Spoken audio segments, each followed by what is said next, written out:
Y bueno, hay cosas entonces que uno se dice, cuando yo observo este currículum, ya sea prescrito, es decir, lo que está en las bases curriculares, o observo prácticas de enseñanza o de relacionamiento en los espacios educativos, ¿en qué me miro? ¿En qué me fijo para mirar eso? Entonces, algunas cosas que uno podría mirar es dónde se pone el acento, por ejemplo, cuando se trabaja con la diversidad en términos de discapacidad, ¿sí? Si yo pongo el acento en lo que no se puede hacer, o si rescato y valoro lo que sí se puede hacer, o la forma de resolver diferente que tienen esas personas frente a una situación dada. Para comentarles, nosotros cuando lanzamos anteayer este informe, presentó un niño sordo.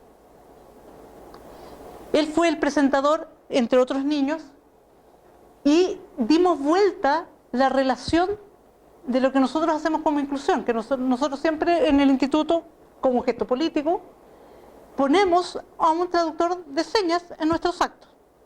Jamás habíamos tenido ninguna intervención de alguien de vuelta, digamos. Esta vez entonces quisimos intencionar un cambio y pusimos como relator a alguien que hablaba con las manos, donde éramos nosotros los incapacitados para poder entender lo que él decía y teníamos un mediador que era una persona que nos traducía. Pero en el público había otra persona con discapacidad auditiva que pidió un espacio para comunicarse. Y se produjo literalmente un diálogo de sordos, donde hablaban entre ellos con las manos, mientras todos los restos estábamos expectantes tratando de entender qué significaban esas señas, ¿sí? Entonces, se generó un espacio verdaderamente hermoso, justamente porque nos generó un espacio de aprendizaje para el resto que siempre lo estábamos mirando la diferencia, porque además el diálogo era resaltando la fortaleza. Era un chico de primero medio, de una escuela técnica, y la otra persona es ya un egresado de educación media que no pudo estudiar porque él no tenía apoyos y le preguntaba cómo lo iba a hacer para la universidad, si se lo había cuestionado. Y el chico le contestaba en sus señas, por lo que nos tradujeron, que él se sentía fuerte y que iba a encontrar la forma de seguir para adelante. Es decir, justamente lo que hacía era cómo damos vuelta a esta noción de la discapacidad a una forma distinta de resolver y de moverse en el mundo, donde la discapacidad está en el entorno, que no les permite su despliegue, y no en ellos, ¿no? No las limitantes físicas o cognitivas que puedan tener, sino en cómo nosotros hemos generado un espacio donde eso no puede tener un desarrollo, por dar algún ejemplo. Pero lo mismo pasa con los pueblos indígenas, que lo seguimos mirando como que tanto si estos pueblos ya no son lo que eran. Pero por supuesto, si nosotros tampoco somos como éramos en el siglo XVIII. Entonces les pedimos a ellos que se anclen en un pasado fijo, como si nosotros tampoco evolucionáramos. Es decir, pedimos a otros lo que nosotros no nos pedimos a nosotros mismos. Y eso también es una forma de normalización y de construir un prejuicio sobre esa otra edad que es el mundo indígena. Lo mismo con los migrantes, es decir, estos migrantes que no sabemos mucho cómo tratarlos, porque los integramos al currículum y discutimos sobre ellos en función de los aportes. Y dependiendo de la edad que yo tenga, puedo descubrir o no puedo descubrir aportes. Y me tiene que aportar para que yo lo tenga que valorar. Me empiezo a cuestionar yo. Porque si yo no tengo ningún contacto directo, posiblemente no me aporta. Pero eso no le quita valor al otro. Entonces, también hemos buscado formas de integrarlo, pero que no sé si son las más adecuadas, porque nos instalan en una relación utilitarista con los demás, que también nos normaliza una relación en que las personas son como valores de cambio. Entonces también ahí hay un tema como para revisar y cuestionarse. ¿Y qué es lo que hemos ido? Esto ya no hay una investigación detrás, es lo que nos ha ido surgiendo de esta conversación, de mirar procesos, de conversar con docentes, de conversar con alumnos, de encontrarse con realidades donde uno habla sobre situaciones donde el otro dice, ay, pero si es normal que eso ocurra así, o que está bien que mataran a X, esa forma de minimizar al otro, de negar al otro, que tenemos integrados como espacios que no son de discriminación, sino de un orden natural de las cosas, que nos han llamado a la reflexión de qué pasa, ¿no?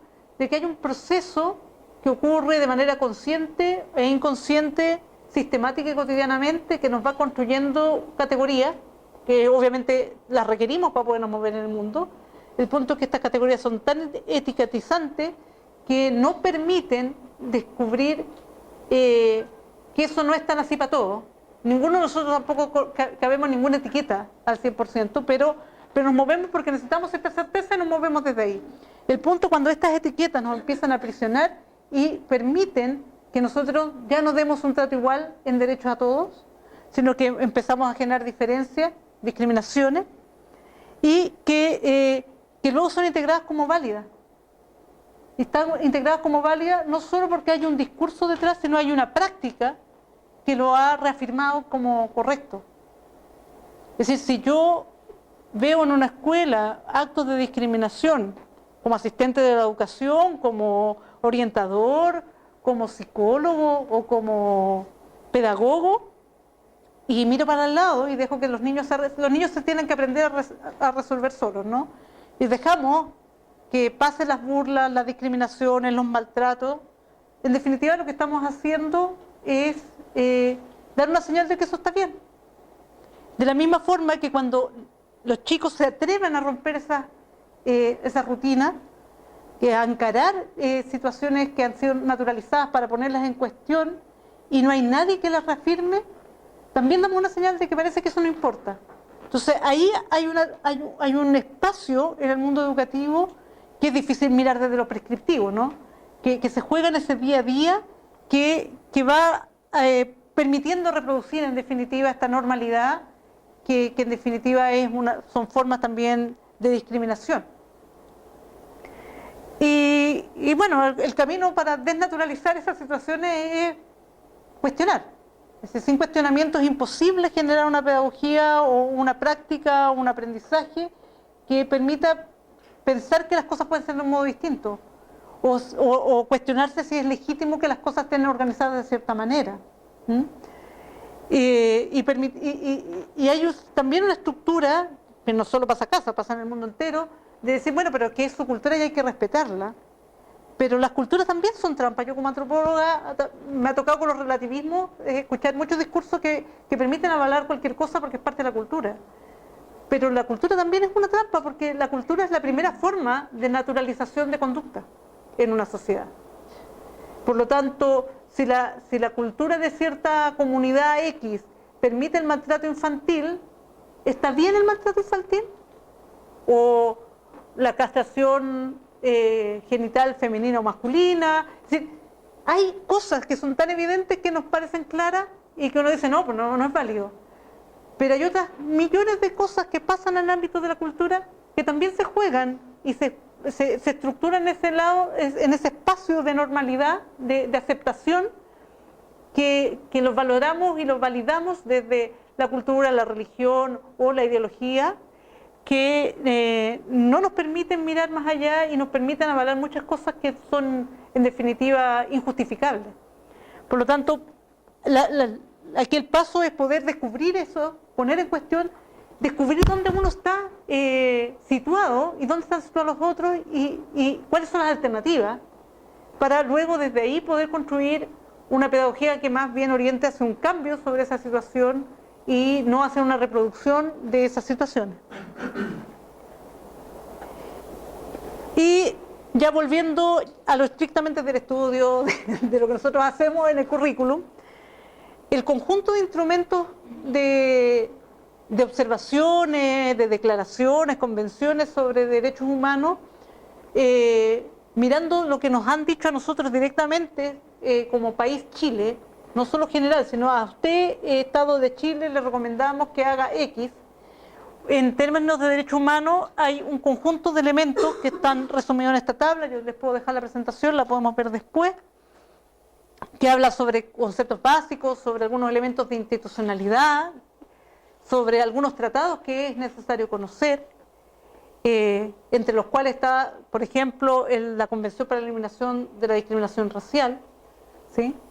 Y la CEDAW, la Convención para la Eliminación de todas las formas de exclusión contra la mujer, que tiene elementos directos sobre discriminación y sobre normalización y estereotipo. Pero también hay elementos sobre la memoria, sobre el fortalecimiento de la democracia, sobre la educación para la paz, sobre derechos ambientales, sobre educación sexual, que son explícitos que deben estar en un currículum educativo. Y particularmente sobre los temas de discriminación se nos ha señalado todo esto. Hay algunos elementos generales que se deben conocer, es decir, entender qué es esto de la igualdad de derechos, sobre acciones específicas educativas en torno a la erradicación del prejuicio y por lo tanto poner en cuestión las prácticas de discriminación y caminos conducentes a la valoración de la diversidad. Todos estos instrumentos en general están construidos por abogados, por lo tanto no logran bajar más allá, es decir, hay que valorar la diversidad y volvemos al problema inicial de cómo se hace eso, ¿no? No hay ninguna luz de cómo avanzar en eso. Luego hay algunas temáticas específicas que nos han indicado directamente sobre población migrante, poder reconocer su situación, combatir la xenofobia particularmente y promover un encuentro, un diálogo entre las naciones más que una competencia entre las naciones. Sobre el género, todo el trabajo en contra de develar y deconstruir los estereotipos de género para promover igualdades entre hombres y mujeres. Hoy día se está abriendo estos temas, además, no solo a la discusión hombre-mujer, sino también a todo un tema sobre identidades sexuales con un concepto mucho más amplio de género. Pero hay ahí algunos elementos sobre la discapacidad, de comprender esta noción de discapacidad no como centrar en la persona, sino centrar en el entorno y reconocer derechos y medidas de protección especial que no son favoritismos, sino que efectivamente son formas de equilibrar esta relación con una sociedad que ha sido particularmente segmentadora. Y lo mismo con respecto a los pueblos indígenas, que poder reconocer la plurinacionalidad en la que vivimos, sobre incorporar la forma y la visión histórica de los pueblos indígenas en nuestros relatos. Nosotros hacemos educación intercultural, que la verdad es educación indígena para indígenas, pero de inter tiene re poco, porque inter implicaría que los que no somos indígenas tuviéramos la posibilidad también de conocer de una manera nueva, con otra perspectiva que no es la del conquistador, esa forma de vida, ese relato y esa actualidad que son los pueblos indígenas, no como pieza de museo, sino como una situación vigente, ¿no? Y en eso mismo valorar esta diversidad que representan y combatir el racismo que aún permea nuestra sociedad en el relacionamiento con ellos.